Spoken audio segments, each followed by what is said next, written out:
Hello students, આની પહેલાના video લેક્ચરની અંદર આપણે કાર્તેઝીય ગુણાકાર કેવી રીતે કરવો તે સમજ્યા હતા ચેપ્ટર 2 માં. હવે આપણે આ વિડિયો લેક્ચરમાં આપણે એ કાર્તેઝીય ગુણાકારમાં જ થોડાક ઓબ્ઝર્વેશન્સ જોશું. ચાલો તો એ આપણે ઓબ્ઝર્વેશન્સ જે છે એ ચેક કરીએ. ધારો કે બે ગણ આપેલા છે એ અને બી, અને બે ગણમાંનો કોઈ એક ગણ ખાલી ગણ છે, તો જેમ કે અત્યારે આપણને એક ગણ આપ્યો તો 1 2 અને 3, અને બીજો ગણ જે છે બી એ ખાલી ગણ એટલે કે 5. એની નિશાની છે, પહેલા ચેપ્ટરમાં ભણી ગયા. તો એ અને બી આવી રીતે બે ગણ આપેલા છે, તો આ બેનો કાર્તેઝીય ગુણાકાર શું થશે? તો a ક્રોસ બી જે છે ને તે ખાલી ગણ જ થશે. શું કામ? કારણ કે બી માં તો કોઈ સભ્ય જ નથી. હવે તમે ચેક કરો અહીંયા કે ભાઈ ગણ એ આપેલો છે, એના સભ્યો 1 2 3, અને બીજો ગણ બી આપ્યો છે બી, અને બી માં શું છે સભ્યો?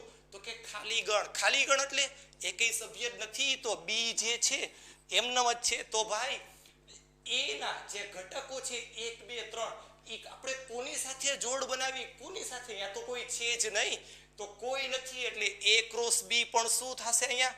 તો કે 5 ખાલી ગણ. ઓકે, એવી રીતે એક બીજું ઓબ્ઝર્વેશન આપણે જોઈએ કે ધારો કે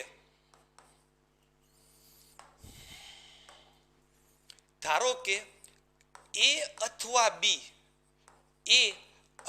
બી આ બંનેમાંથી કોઈ એક ગણ અનંત ગણ આપેલો છે. અનંત ગણ a અથવા બી માંથી કોઈ એક ગણ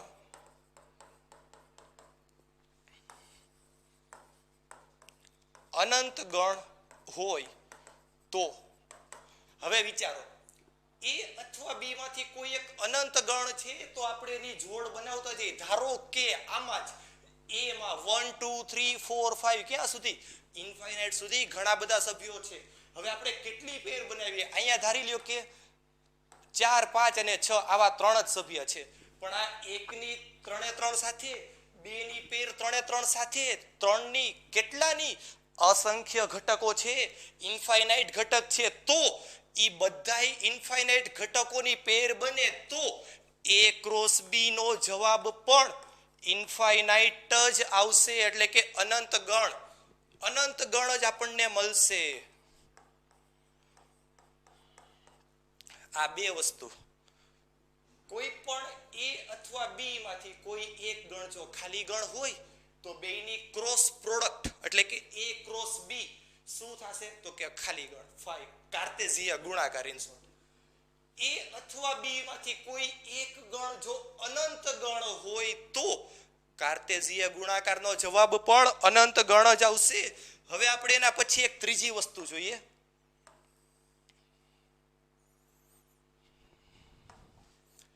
ધારો કે સમાન ક્રમયુક્ત જોડ, આવો એક શબ્દનો ઉપયોગ થયો છે. સમાન ક્રમયુક્ત જોડ. સમાન ક્રમયુક્ત જોડ. તો સમાન ક્રમયુક્ત જોડ છે શું? એટલે કે ક્રમયુક્ત જોડ એટલે શું? એ હમણાં જ આપણે જોઈ લીધું.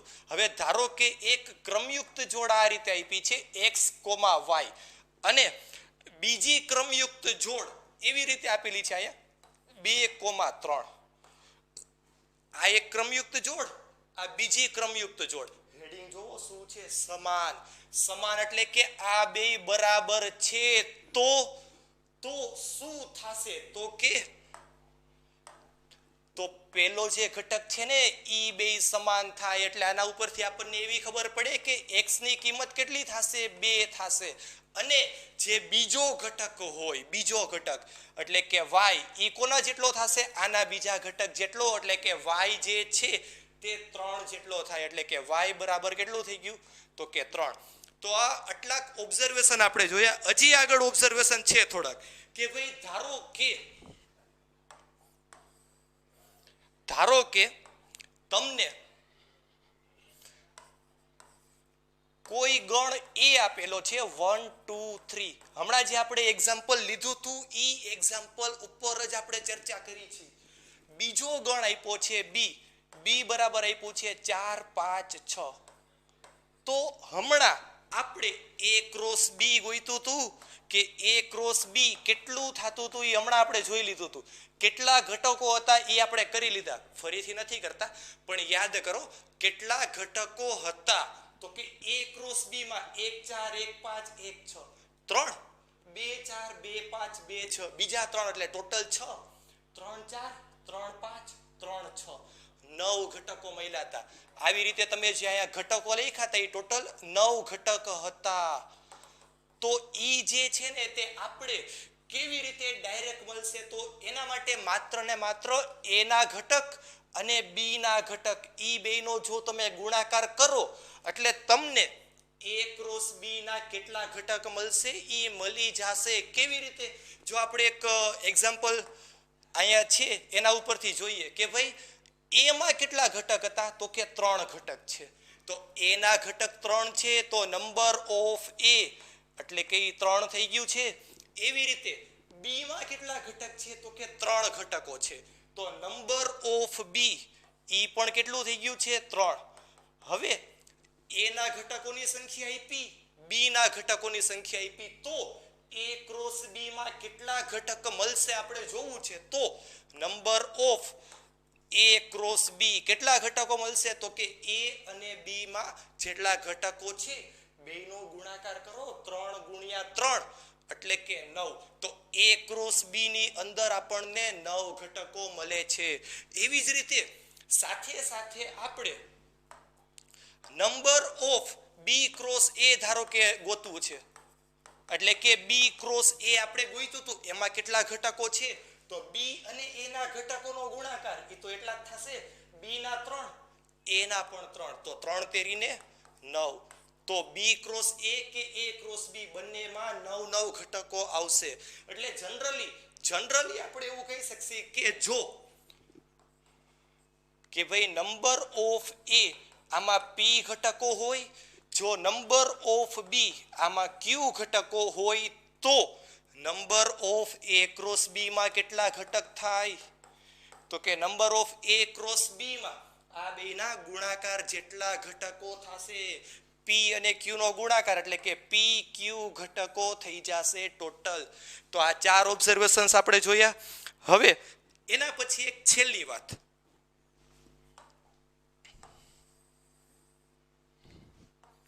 એક છેલ્લું ઓબ્ઝર્વેશન જે 11મા ધોરણમાં તો એટલું બધું ઇમ્પોર્ટન્ટ નથી પણ આગળના ધોરણમાં ઘણું બધું ઇમ્પોર્ટન્ટ છે. જેમ કે સૌથી પહેલા તો અત્યારે આપણે શું ભણ્યું?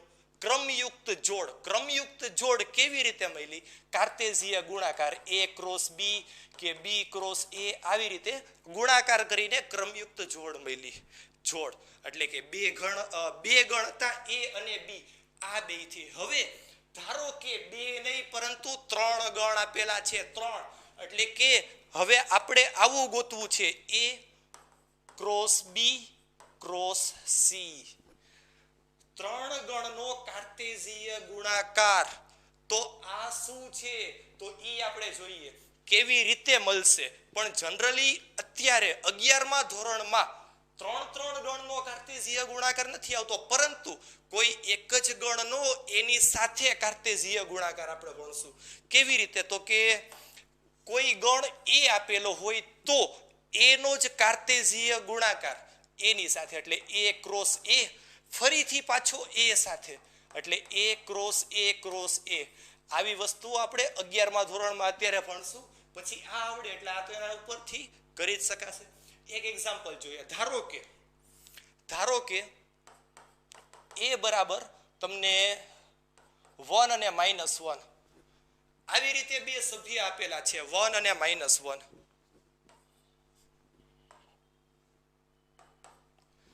તો a ક્રોસ a આપણે ગોતવું છે. હમણાં a ક્રોસ a તો આપણે સમજી ગયા કેવી રીતે કરવાનું. તો a ક્રોસ a હવે કેવી રીતે કરશું? તો એના માટે સૌથી પહેલા a ક્રોસ a તો આપણે ગોતવું જ પડશે. તો ઈઝી પડશે સમ. તો a ક્રોસ a આપણે જોઈએ તો સૌથી પહેલા અહીંયા a ક્રોસ a સાથે a ના ઘટકો 1 અને -1 ફરીથી A ક્રોસ A એટલે 1 અને -1 તો A ક્રોસ A આપણે જોઈએ સૌથી પહેલા શું મળે છે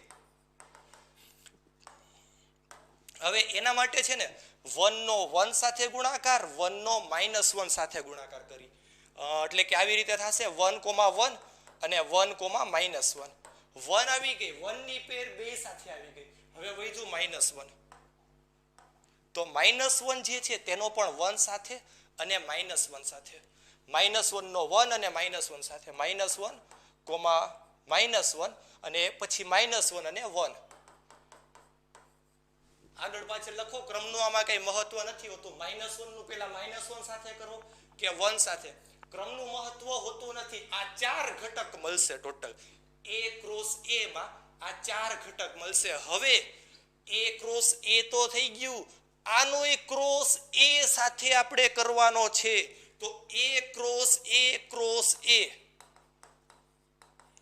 કેવી રીતે થશે તો A ક્રોસ A એનો ક્રોસ A સાથે તો સૌથી પહેલા તો અહીંયા હું A ક્રોસ A લખી લઉં A ક્રોસ A માં શું મળ્યું 1 1 1 -1 1 1 1 -1 -1 અને -1,1 હવે એનો ક્રોસ A સાથે આપણે કરી હવે A શું છે અત્યારે તો A બરાબર 1 અને -1 તો ફરીથી એવી જ રીતે A ક્રોસ A એનો A સાથે ક્રોસ કરવો છે તો સૌથી પહેલા આ પહેલા ઘટક સાથે અને બીજા ઘટક સાથે આપણે ટ્રિપલેટ આને ટ્રિપલેટ કહેશું 3 3 આવ્યા ને આમાં બે હતા તો એ શું હતી પેર કહેવાય ઇંગ્લિશમાં એટલે કે જોડ હવે અહીંયા 3 3 ઘટકો આવશે તો એને ટ્રિપલેટ તરીકે આપણે ઓળખશું કાર્ટેઝિયન ટ્રિપલેટ ઓકે હવે એમાં સૌથી પહેલા 1 1 1 1 1 1 આ પહેલો ઘટક પછી 1 1 નો -1 સાથેની પેર 1 1 અને -1 આ એક મળી પછી હવે આપણે 1 અને -1 ની પેર આ બે સાથે બનાવી લઈએ તો 1 -1 1 1 -1 1 એવી રીતે 1 -1 અને -1 આ બે નું કામ પૂરું થઈ ગયું હવે એની નીચે જે ત્રીજું છે તે -1 નું 1 સાથે અને -1 નું -1 સાથે -1 અને 1